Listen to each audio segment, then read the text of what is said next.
আওয়ামী লীগ বিরোধী আন্দোলন করে জুলাই আগস্টে যারা ছাত্রদের মধ্যে যারা নেতৃত্ব দিয়েছিল তাদের প্রতি বাংলাদেশের মানুষের ভালোবাসা ছিল, প্রবাসীদের ভালোবাসা ছিল, তাদের প্রতি সমর্থন ছিল।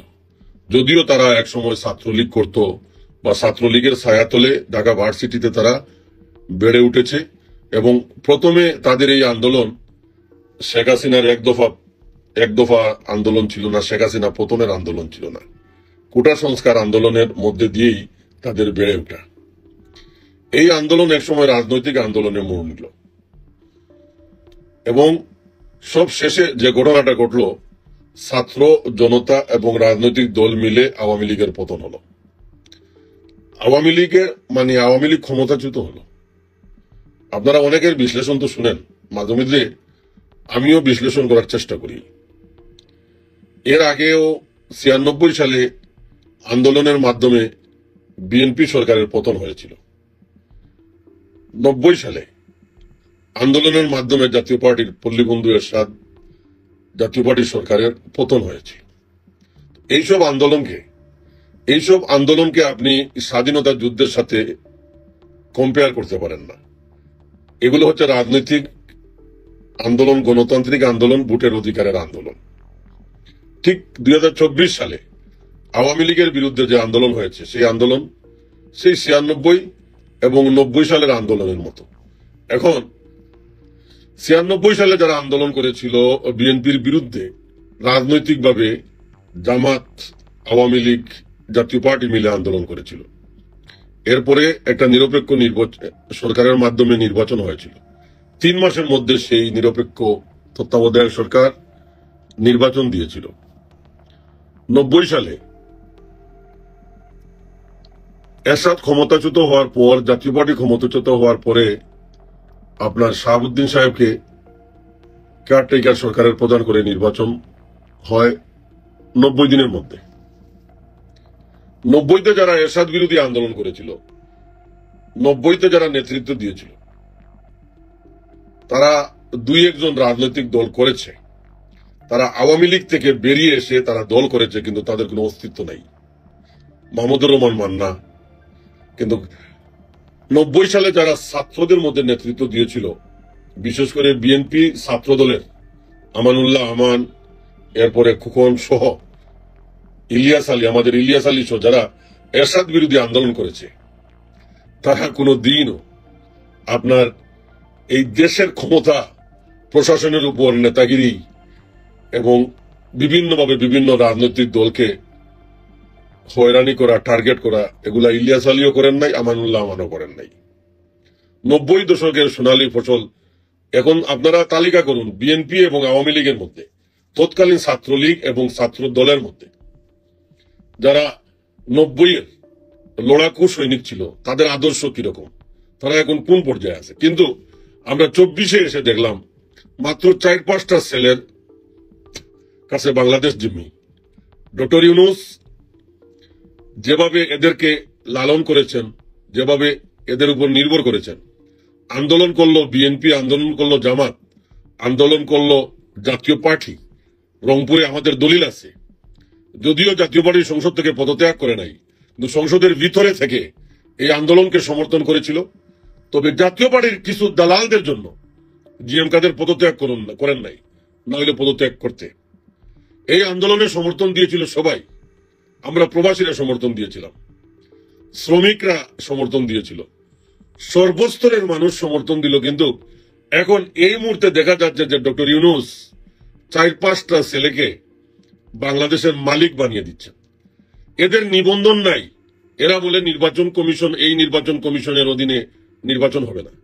এদের মার্কা নাই, নিবন্ধন নাই। আদৌ এরা নিবন্ধন পাবে কিনা? এখন আপনার বিপ্লবীরা যখন চাঁদাবাজ হয়ে যায়, বিপ্লবীরা যখন দুর্নীতিবাজ হয়ে যায়, বিপ্লবীরা যখন টাকার পিছনে চলে যায়, তখন বিপ্লবীদেরকে আর মানুষ ভালোবাসে না। এই ছেলেরা যদি আন্দোলনের পর আমানুল্লাহ আমান, ইলিয়াস আলীর মতো সেই 90 দশকের ছাত্র নেতাদেরকে ফলো করত, তাহলে আজকে তারা সব দলের কাছে মাথার তাজ থাকত। জুলাই বিপ্লব ঘোষণার দাবি করছে তারা। আমরাও চাই যে এই যে আওয়ামী লীগের পতন যেভাবে হয়েছে, এই আন্দোলন যেভাবে সফল হয়েছে, একটা ডকুমেন্ট, একটা দলিল থাকুক, কিন্তু এখন তো এই দলিল অসমাপ্ত থাকবে। জুলাই ঘোষণা তোমরা দিবে কিভাবে? যারা মারা গেল, জুলাই মূল তো টার্গেট হলো আবু সাইদ সহ যারা মারা গেছে, আবু সাইদ স্নিগ্ধ সহ যারা মারা গেছে, এদের বিচার কাজ এখনো শেষ হয় নাই। আর সারা বাংলাদেশে বৈষম্য বিরোধী নিহত আহতদের উপর আক্রমণ করা বা হত্যা করার যে মামলা হয়েছে, হাজার হাজার আসামি করা হয়েছে, হাজার হাজার প্রায় লক্ষ লক্ষ আসামি করা হয়েছে। তো এদেরকে গ্রেফতার করা হয় নাই, এদের বিচার করা হয় নাই, তাহলে জুলাই ঘোষণা কি হবে? আর এই জুলাই ঘোষণাতে শুধু কি তোমরা, এই জুলাই ঘোষণাতে কি শুধু কি শিবির, এই জুলাই ঘোষণাতে কি শুধুমাত্র তোমরা সমন্বয়ক? এখানে অনেক কিছু লিখতে হবে, যে তোমরা ছাত্রলীগ ছিলে, সার্জিস ছাত্রলীগ, হাসনাত ছাত্রলীগ, এরপরে কি নাম তার, আসিফ গণ অধিকার পরিষদ, এগুলো তো লিখতে হবে। এরপরে যারা একটা মার্ডার কেসের মামলা হচ্ছে, পোস্টমর্টম রিপোর্ট, জুলাইয়ে যারা মারা গেল, যারা শহীদ হলো, তাদের বিচার করতে গেলে পোস্টমর্টম রিপোর্ট লাগে, মেডিকেল রিপোর্ট। সেই মেডিকেল রিপোর্ট কোথায়? সেই মেডিকেল রিপোর্ট ছাড়া বিচার কিভাবে হবে? এদের পোস্টমর্টম রিপোর্ট কোথায়? তাই জুলাই বিপ্লবকে সামনে, বিপ্লবকে আমরা জুলাই বিপ্লব ঘোষণা করতে গেলে এর আগে তার কমপ্লিট কাজ করতে হবে, বিচার করতে হবে। তো লাশের ময়নাতদন্ত করেন নাই, পোস্টমর্টম রিপোর্ট নাই, তাহলে এগুলা বিচার কিভাবে হবে? তাই আমরা চাই আগামীতে একটা নির্বাচিত সরকার আসুক, ইতিহাসে যার যার জায়গা হবে, মূল্যায়ন হবে। আর এখন এইটাকে সামনে রেখে জুলাই ঘোষণার সাথে আপনার নির্বাচনের কোনো সম্পর্ক নেই। এপ্রিলে নির্বাচন কোনো মতেই হতে পারে না। নির্বাচন ডিসেম্বর, জানুয়ারি, ফেব্রুয়ারির মধ্যেই হবে। ডিসেম্বর, জানুয়ারি, ফেব্রুয়ারির মধ্যে হবে নির্বাচন, না হলে তো আর এপ্রিলে নির্বাচন হওয়ার কোনো সুযোগ নেই। পরিবেশগতভাবে এবং বাংলাদেশের আবহাওয়ার উপর নির্ভর করে এপ্রিলে কোনো মতে নির্বাচন হতে পারে না। এনসিপি বিলুপ্ত হয়ে যাবে, এনসিপি বলতে কিছুই থাকবে না, এনসিপি বলতে কিছুই থাকবে না।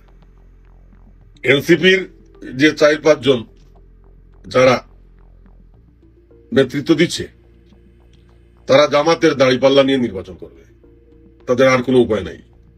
আর দেশের বাইরে থেকে যারা বিভিন্ন সময় প্রেসক্রিপশন দিত, দেশের বাইরে থেকে যারা উস্কানি দিত, দেশের বাইরে থেকে যারা এনসিপি চালাইতো, এনসিপি দেশের বাইরে থেকে প্রেসক্রিপশন পেয়ে লাফালাফি করত, সেই দিন শেষ, তারা পাল্টি মারবে।